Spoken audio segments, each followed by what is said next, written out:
He kōna ipurangi tēnei nā te reo irirangi o Aotearoa. Kia ora, ko William Ray aho. Welcome to Black Sheep. To be honest, I'm kind of astonished that the story we're going to talk about today is one I only just found out about recently. It seems like the kind of event which should have gone down in New Zealand history, like the Rainbow Warrior or the underarm bowling incident. Just like those events, this is a story which happened so recently that most of the people involved are still around. It's the story of an attempted regicide.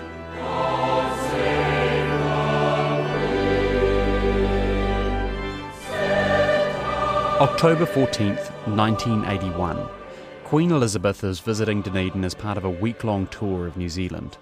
Garth Simpson and some of his workmates had taken a break to come out and watch her drive by. So we were standing there leaning against the car, and then we could see the car coming just around the curve, and with the flag on it and all that. So we give a wave and all that. But what I do remember about that also, that part of it, was that she never waved back, which was annoying because we were the only ones there.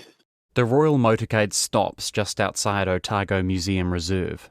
The door opens and Her Majesty Queen Elizabeth II steps out onto the pavement. A crowd of about 3,500 people is waiting to greet her. I heard this rifle shot. It was clearly a rifle shot, and it came from over my right shoulder. At this moment, you might expect a panic to break out, police to tackle the Queen to the ground, the crowd to start screaming and running.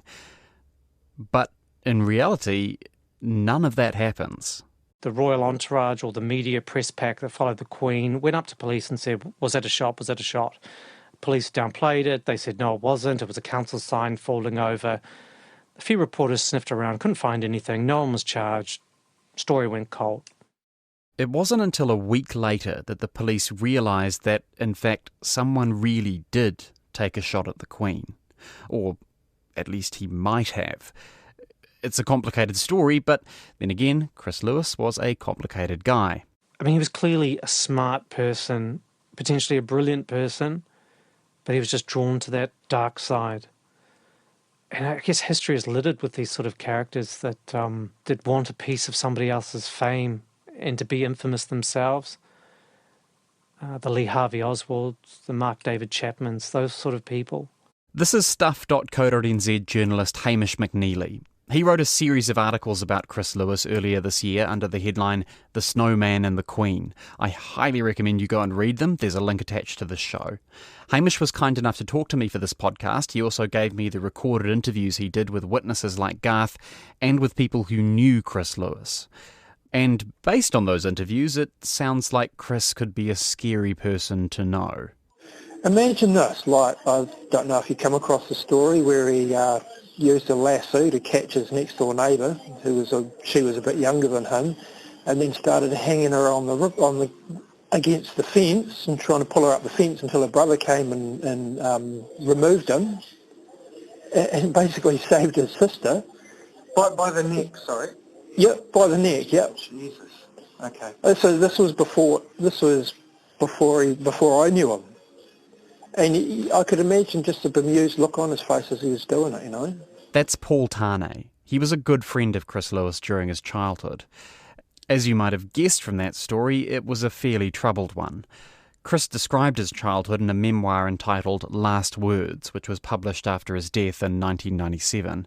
Yes, he wrote a memoir. We'll come back to that a bit later on. He talks about being expelled from kindergarten after a game of King of the Slide, which went wrong, pushing another child off the slide. I'm sure there's probably more to it.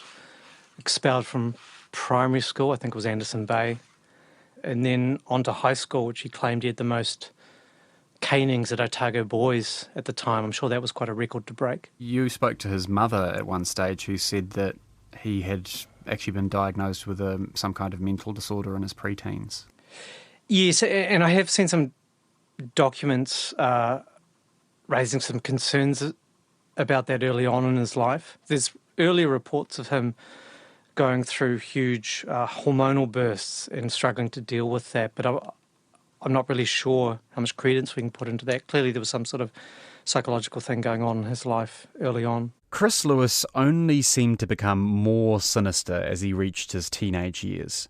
Paul Tane told Hamish that Chris was drawn to the stories of famous criminals like Ned Kelly and Charles Manson. Kind of liked his ideas and thought some of the things he did were, shall we say, in Chris's way, funny. I think you mentioned Hitler as well, was another one. Yeah, he liked Hitler's ideas. He thought cleaning up the world's people was probably... he had no regard for human life. He could be cruel, I guess. Yeah, and you saw that firsthand with how he treated animals, right? Yeah, some people used to like... He kind of stood out to people. He had a kitten and he used to stick pins in it just for fun. I mean, when I was younger, I kind of didn't really care, but as I got a bit older and I had plenty of issues as a kid myself, and as I got older, I kind of like stepped back from quite a long way. Even at high school when we were going through all that crazy stuff and breaking into places and setting things on fire, and even all through that, it was sort of like I sort of seen a much, much darker side of him there. As Paul mentioned there, in their late teens, he and Chris got involved in crime. Together with a third friend, they formed a sort of gang. They called it the National Imperial Guerrilla Army, NIGA for short, with all its clever implications. Initially, the gang was involved in the normal kind of crime you'd expect from three teenagers with troubled backgrounds. Throughout 1981, they burgled homes and businesses, set fires, and sent this handwritten letter to the police threatening more serious crimes. National Imperial Guerrilla Army claims responsibility for 4 burglaries and break-ins and safecracking. We will continue to steal, rob, or even kill unless the Springbok team leaves New Zealand. We also claim responsibility for breaking into schools over the weekend, and tonight will again set fire to 2 places in Dunedin and another burglary. And on the 12th of October, we will then kill 10 people. That mention of the Springboks might have sprung out at you. The South African rugby team were just finishing their highly controversial tour of New Zealand at the time that letter was sent. This was the scene at Auckland's Eden Park just a couple of days later. First half, and down on the left-hand end of the ground there is a stoppage. Smoke bombs have been thrown onto Eden Park at the left-hand end of the field. Smoke bombs, flares, being an attempt to come onto the field. The game will stop. But Hamish McNeilly says it's unclear whether Chris Lewis actually cared much about the anti-apartheid movement. Because Christopher was living near the student quarter, he became actively involved, would spend a long time hanging around campus. And by all accounts, he took part in some of the protests. Of course, Dunedin being a university town, reports are that he donned a helmet as I guess he was a 16-year-old, and went down there to take on police. So whether he was motivated to do so because of belief over apartheid or because he just wanted to take on police and authority, I really don't know. In his book, it comes across as a wee bit of both. After the tour had ended, on October 2nd, 1981, the gang broke into a gun shop and stole a large number of weapons. They'd actually already stolen guns from Chris's old high school and a sporting store. A few days later, they went to Anderson Bay Post Office and committed their first really major crime. They arranged to do the robbery in the school break. They had camouflage-type parkas, which they put over the top of their school uniform. They dumped their bikes around the corner. They went in there, pulled homemade balaclavas over their head. They had sawn-off shotguns, which they had cut down days prior in a quarry, I think, nearby. And they burst in. They had one lookout. I think there was 2 or 3 people in there, including a couple of schoolgirls, which are ushered in later on. They get some cash. I can't remember how much, I think $5,000 or $8,000, a fortune at the time. As Chris Lewis jumped back over the counter, his finger slipped on the trigger of his shotgun. The buckshot passed within a few centimetres of the face of a young woman who was working at the counter. And then they flee the scene. 2 of them go back to school and sit a test. I think they did really, really well. My understanding they got in the 90s. It might have been an English exam from memory. And then Christopher Lewis goes the other way, back to where he's staying in Dunedin Student Quarter, and the cops on their way to the scene, one of them crashes in his haste. Chris gets off his bike and helps push his car out of a ditch. Such a weird story. Yeah, welcome to Dunedin, you know. Yeah. At first, the police had a lot of difficulty tracking down who was behind the armed robbery of the post office. That's despite them literally running into him on the way to the crime scene. And I talked to a police officer, said they weren't looking for 3 pimply-faced school kids. You know, when a bank gets robbed, they're looking for a hardened criminal, or not a couple of kids in a school uniform. It took 10 days for the police to catch up with Chris Lewis and his gang, and it was in those 10 days that Chris may or may not have attempted to shoot the Queen. Not that the police knew anything about that when they finally caught one member of the gang. Police are doing what good police do, I guess, and doing area inquiries as to the armed robbery and going door to door. And then they come across this kid who's very nervous, is wearing a similar type camouflage jacket to what the robbers were described as wearing. Bring him into custody, and soon he starts singing. Then his offsider, Christopher Lewis, is named. He's brought into the police station. They're asking him, well, where are all the weapons? We know you guys have weapons. Chris Lewis told the police that the stolen guns were buried at his flat. The police dug up the cash, but one gun was missing. A scoped .22 caliber rifle. The police asked Chris where it is. And he's saying, well, you'll find it on the 5th floor of the Adams building, which is 300 metres away from where the Queen got out of the Rolls Royce and appeared in front of, hundreds if not thousands of people, and where that alleged shot happened.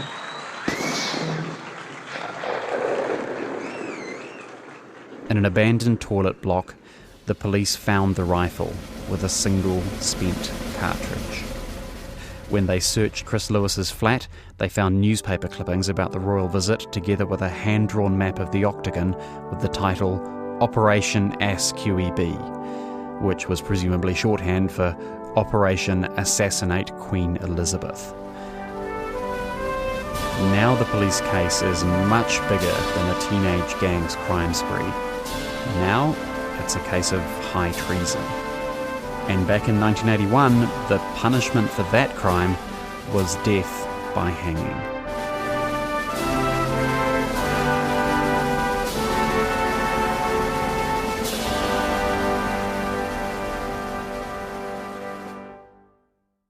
Now, both Hamish McNeilly and I would love to tell you exactly what Chris Lewis did and why and how close he came to actually killing the Queen.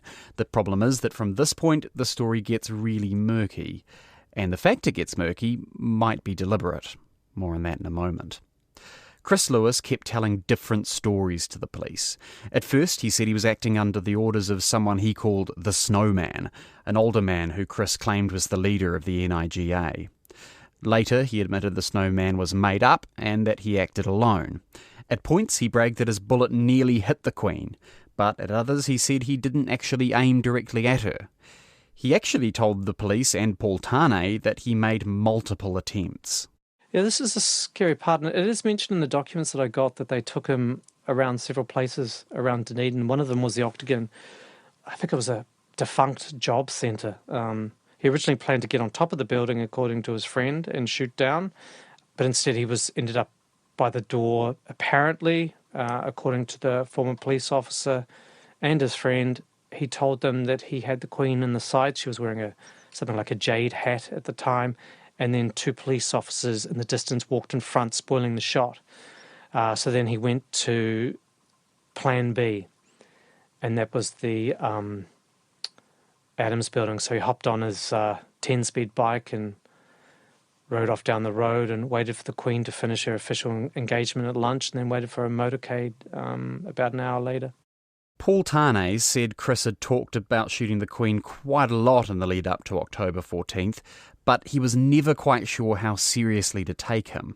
Chris was the kind of guy to brag about all sorts of things. Remember in that letter, he promised to kill 10 people? That never happened. But Paul was worried enough that he actually sabotaged the scope on Chris's rifle. It had a scope on it, but it was pointed in the wrong direction. The scope was? The scope was, yeah. He couldn't set the scope. So I made sure it was there, where it wasn't going. It wasn't going where he was pointing it anyway. In the end, we never get a clear answer about what really happened on October 14th, 1981. Chris's own account in police interviews seems to suggest that even as he arrived at the Adams building, he didn't know what he was planning to do. Right up until this stage, it was my intention to kill the Queen by shooting her with the loaded .22 calibre I was carrying. At about the 5th floor, I changed my mind. My mind was in turmoil. I was tearing my insides out. I didn't know what to do. I was going to make a spur-of-the-moment decision if I saw her. Remember, Chris is just 17 years old when all this is happening. In the moment he pulled the trigger, we don't even know if Chris could see the Queen. We also don't know how close the bullet came to her. It was never recovered. As I said, this story gets murky, and it only gets murkier when you start looking at the investigation and prosecution of Chris Lewis. Stuff.co.nz got hold of police job sheets from 1981, which showed the authorities initially planned to charge Chris with attempted treason. For some reason, that plan was shelved, and he was only charged with possessing and discharging a firearm in a public place. The police summary of facts mentioned that the gun was fired during the Queen's visit, but not that the shot was fired just at the moment she stepped out of her car. Hamish McNeilly spoke to several people who think there was a concerted effort by authorities to downplay just how close the Queen came to being killed. A lot of the bits and pieces, you'll never get a true file on that because it was reactivated, regurgitated, bits pulled off it, other false bits put on it. You know, they were in damage control so many times. This is Tom Lewis, a retired Dunedin police officer who investigated and interviewed Chris Lewis. They're not related, just by the way. Tom says that at first the police were looking very seriously at charging Chris with attempted treason. He believes that plan was only abandoned due to political pressure.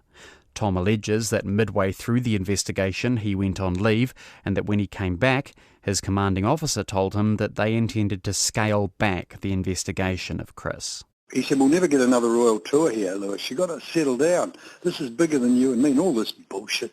Anyway, in the end, I was going to stress out over it. He told me that appropriate charges would be laid that had put him away for a long time. Tom Lewis isn't the only one who thinks there was a deliberate effort to downplay the events of October 14th. There's also Murray Hanlon, who was Chris Lewis's lawyer. I think there was from up top politically, the fact that attempted assassination of the Queen had taken place in New Zealand with a nutcase who later went and said he was trying to establish a new IRA movement was just too politically hot to handle. In his own memoir, Chris Lewis alluded to a cover-up, claiming that he was visited both by senior police officers from Wellington and by NZSIS agents. He claimed those agents told him that if I was ever to mention the events surrounding my interviews or the organisation, or that I was in the building, or that I was shooting from it, that they would make sure I suffered a fate worse than death. So, was there a conspiracy to cover up just how close Queen Elizabeth came to being assassinated in Dunedin? Hamish McNeilly has tried to get to the bottom of that question, and his conclusion is there's no smoking gun. No smoking gun, but a gun with a spent cartridge, people that heard the bullet, and other people suggesting there was political interference, including the lawyer, the former cop, and the friend. It was certainly downplayed. I mean, a gun was certainly fired at the time she got out of the vehicle. Whether Christopher Lewis aimed it at her, it's one heck of a distance, it's 300 metres, or aimed it at the road. We don't know. The bullet was never recovered. Ballistics were never done on the weapon. We don't even know where that weapon was. We haven't got photographs of the weapon.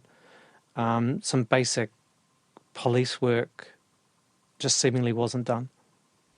By the way, just to be clear, the official position of the New Zealand Police is that Chris Lewis was fully investigated at the time and that any allegations that they downplayed the events are false.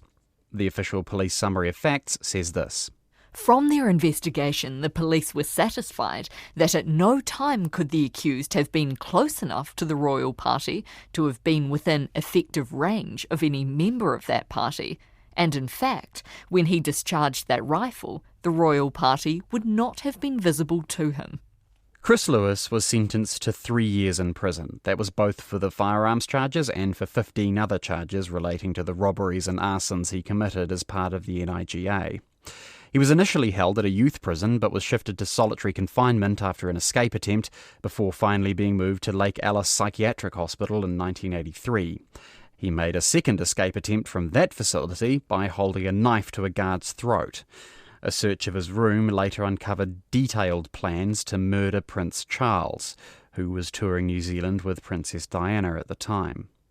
After that incident, authorities tried to have him committed under the Mental Health Act, but that attempt failed and he was eventually released in 1985. But he didn't stay out of prison long. He spent almost all of his 20s in prison. He had a penchant for armed robberies, very brazen armed robberies. Often he'd be released and then he would go out and commit another crime straight away. In 1987, Chris carried out a particularly brazen crime spree, robbing a string of banks and post offices in Christchurch and Dunedin. He was hiding in Westport when he discovered the police had been tipped off about his location. He stole his landlady's Ford Telstar, grabbed his pet kitten Tiger, and made a run for it. Goes in the vehicle and then encounters a police blockade. Chris rams through the police blockade and keeps driving. And then he's going through the Buller Gorge in torrential rain. You can imagine it, right? And with police cars behind him, he's going at full speed. At some point in the pursuit, Chris realises he's got no chance of outrunning the police.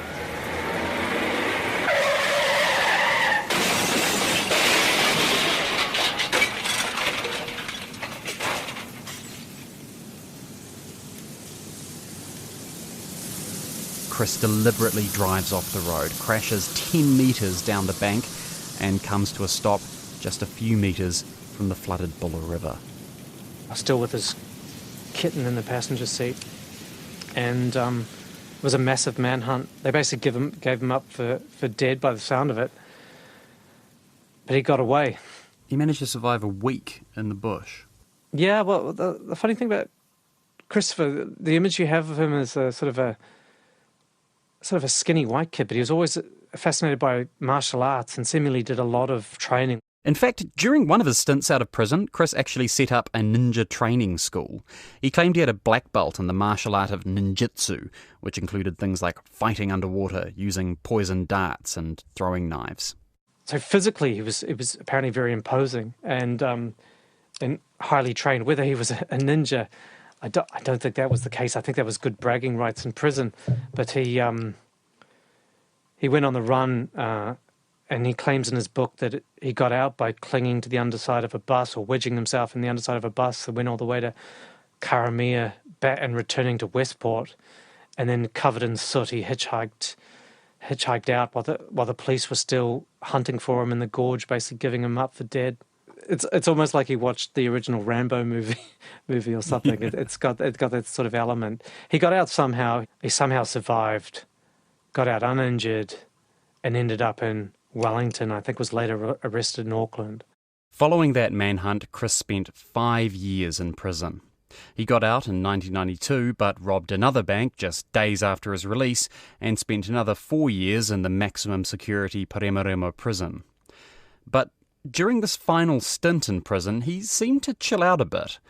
In his book, he claimed part of this change in attitude was driven by a conversion to Buddhism. Again, in his book, that whole love affair with Eastern religions comes through, and I guess also the martial arts. It's all entwined, isn't it? Things like meditation and yoga, he speaks very fondly of. He certainly seems to start to calm down a lot. And when he gets out, he sort of goes to Kerikeri and practices yoga and sells herbal medicine for dogs. I mean, it's sort of like, you can't imagine a bigger U-turn in lifestyle. It's another chapter in a crazy, crazy life. In the book, he generally maintains he was trying to go clean. He was in a relatively stable relationship. You know, he was still watched on by authorities. He did a few dodgy deals. He was still drawn to that criminal element, but, you know, he seemed to have calmed down. I think maybe 4 years in Paremaremo does that to a person. That said, the police and Secret Service were still keeping a very close eye on him. When the Queen visited New Zealand again in 1995, they paid for Chris and his girlfriend to go on a 10-day holiday to Great Barrier Island, kayaking, fishing, sunbathing, all taxpayer funded just to keep him at a safe distance from the monarch.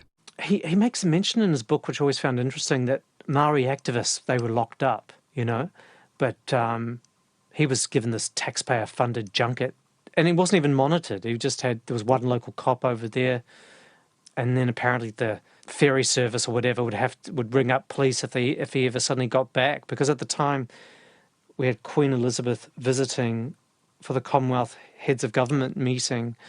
We had Nelson Mandela, all these other sort of heads of state, so they were really worried. So it sounds like he had a really nice time with his partner over there, doing all sorts of activities. The next year, however, in 1996, Chris Lewis found himself charged with his most serious crime to date. He's accused of the murder of an Auckland woman called Tanya Furlan. She was brutally beaten to death in front of her children. Her baby was found at a churchyard, I think 10 kilometres away or something like that. The police had nothing to go on. They had absolutely nothing. And then, unrelated to that, another person was picked up on a drug charge. He said to police he made an offer that gave them a lead, I guess, and fingered his former cellmate or former prison mate as the person who did it. Something that Christopher Lewis has always denied. He readily admits to doing all the crimes that he's ever been charged for, but this one he maintains he didn't do. The man who accused Chris Lewis was called Travis Burns, but there are a couple of problems with Travis's testimony. For one thing, the police paid him $30,000 for fingering Chris. For another, a few years later, Travis was convicted of murdering another woman in almost exactly the same way Tanya Furlan was killed. Also, Chris's former girlfriend maintains that she was with Chris on the night of the murder. The only evidence linking Chris to the killing was Travis Burns' testimony and a bloody shoe print at the crime scene, which matched a pair of running shoes Chris owned. Chris was charged with the murder, and while he was in prison awaiting trial, he began writing his memoir. You read it, and there's threads that lead up to the murder and his being charged all throughout the book. It's almost like it's saying, look, I've done these bad things in my life, but this I didn't do. The whole book reads like Chris is building towards an alibi, saying he's not a violent guy like this. This is not his MO, and he feels quite passionate about it, and so passionate that when the publisher said, look, we can't publish this book, your case is before the courts, 3 days later, Christopher Lewis kills himself in prison. It is just such a strange series of events, isn't it? I mean, he would have all he would have had to do is wait for this whole story to come out, but I don't know. Yeah, you'd think he'd wait for his day in court, but I guess he always felt like the authorities, particularly the police, were against him. And there's possibly an element of truth to that. But you would think he'd wait for his day in court. There didn't seem to be overwhelming evidence, apart from the shoes, against him. He had an alibi, which his ex-partner, she's got no reason to do so, still maintains was the truth, that she was with him at the time that the murder was carried out. So he had a strong case. In a way, Chris Lewis's suicide seems just as bizarre and inexplicable as so many other chapters of his life. As to the most famous chapter, the gunshot fired just as the Queen stepped out of her Rolls-Royce in 1981, will we ever find out what really happened on that day and if there really was some kind of conspiracy to downplay it? Well, I guess that depends if you believe in shadowy men in trench coats visiting people and putting the hard word on them. Do we think that actually happens? If it does, then yeah, there's something in it. If not, I really don't know. But I'd love to see, if there are those documents, I'd love to see them.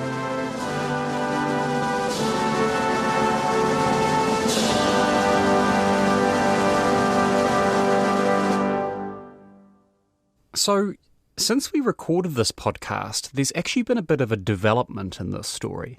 Hamish McNeilly has got some newly declassified material from the SIS, and the police have announced they're going to review Chris Lewis's old case file to investigate the allegations of a cover-up. Really interesting to see what comes of that. You can read all about that in Hamish's series of articles, which I really encourage you to check out. It'd be a good way to thank him for collaborating with this episode. You can find them by searching for The Snowman and the Queen at stuff.co.nz. In just a sec, I'm going to give you a sneak peek at the next episode of Black Sheep, but first, please remember to give us a rating on iTunes. Actually, why not tell a friend to listen to Black Sheep? That'd be great. Also, you can subscribe in any number of ways: Apple Podcasts, Stitcher, Radio Public, or on RNZ's app. My podcast recommendation for you this week from RNZ is Go Ahead Caller, which is a topical comedy podcast. If you like BBC's Now Show or Dead Ringers, this is the podcast for you. Next week on Black Sheep, the story of a set of brutal murders which led to fears the entire city of Auckland was at risk of invasion. Various bits of flesh had been cut from the bodies and they've been generally mutilated. There was even complete dismemberment in the case of Mrs. Snow. Yes, that didn't actually appear in the newspapers as such, but I did come across it in an account on the inquest, which said she'd had a leg removed from her body here. Black Sheep is written and presented by me, William Ray. The executive producer is Tim Watkin, and our sound engineer was Mark Chesterman.